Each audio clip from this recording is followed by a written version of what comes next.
So guys, weekend के वार पर हुआ घर के अंदर काफी जबरदस्त टास्क जिसमें उतरे थे विवेन और रजत और दोनों ने अपने अपने पक्ष रखे। टास्क कुछ ऐसा था कि दोनों को टाइम के तांडव वाले कमरे में बुलाया जाएगा जहां पर 2 सिंहासन रखा है और उसके नीचे कई सारे ईट्स रखे हैं, जिसके बाद फिर कंटेस्टेंट को अपने अपने बारे में ओपिनियन देना है और जिसको वोट सबसे कम मिलेंगे उसकी वो ईट टूट जाएगी।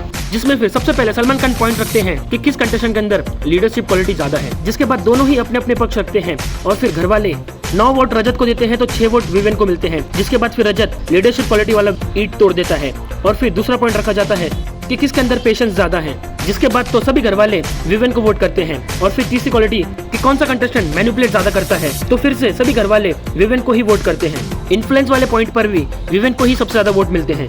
फिर 5वां पॉइंट रखा जाता है कि किस कंटेस्टेंट के अंदर गट सबसे ज्यादा है, तो दोनों ही कंटेस्टेंट अपना अपना ओपिनियन रखते हैं। इसके बाद तो सलमान खान खुद भी रजत को सपोर्ट करते हैं और कहते हैं कि हाँ तुझ में गट ज्यादा है और फिर 11 वोट रजत को मिलते हैं तो 4 वोट विवेन को मिलते हैं। और फिर आखिरी पॉइंट ये रखा जाता है कि किस कंटेस्टेंट के अंदर सबसे ज्यादा इंटेलिजेंस है, तो इस पॉइंट पर भी रजत बाजी मार लेता है और घर वाले रजत को 11 वोट देकर उसको ये पॉइंट जिता देते हैं और अब दोनों के बीच में टाई ब्रेक हो गया है। जिसके बाद फिर सलमान कहते हैं कि अब इसका फैसला घर के टाइम गॉड करेंगे और फिर अरविंद कहता है कि मेरे हिसाब से घर के अंदर अगर किसको लीडर बनना चाहिए तो वो रजत है। जिसके बाद रजत ये टास्क जीत जाता है।